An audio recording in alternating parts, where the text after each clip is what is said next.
Alright, so today we're going to winterize this engine because we have 2 nights consecutive this week that are going to be in the mid-20s. So I got a 2.5 gallon jug of antifreeze from Walmart for $5 or $5.50,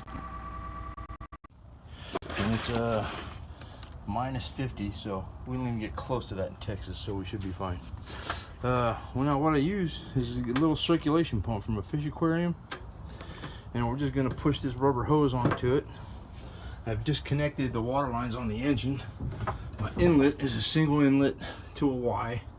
And then my outlet is split. One goes to the headers and T's and dumps overboard, and the other one just dumps straight overboard. So they're both already disconnected laying down here.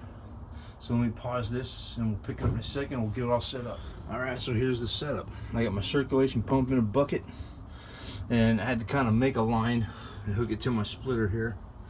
So that's hooked up to the inlets, and then the dumps coming out of the engine go back into the bucket.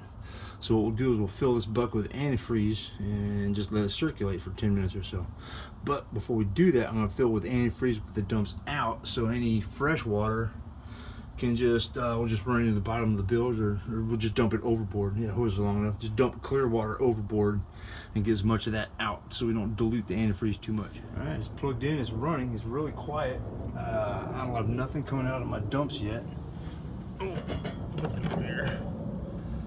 However, the antifreeze level in the bucket is going down, so it is pumping it into the engine. So we'll just give this a minute. This should start coming out once water comes out of here. Once this turns pink or whatever, antifreeze color, then we'll put the dumps inside the bucket. It's still going. And it's working. Both the lines, all clear water's out, and it's all colored water. So everything's just sitting in here, just circulating away with this little aquarium pump. So right now this antifreeze is circulating through the block, and we just let that run for about 10 minutes. And the engine will be ready for a severe Texas winter where it gets down to 25 like 3 nights a year. So alright, let it run for half an hour, and now to finish it off, I'll pull all the lines out of the antifreeze bucket and just zip tie them on top of the valve cover so the water doesn't drain out of the block, or the antifreeze. So there it is. My block is sitting there full of antifreeze for the winter.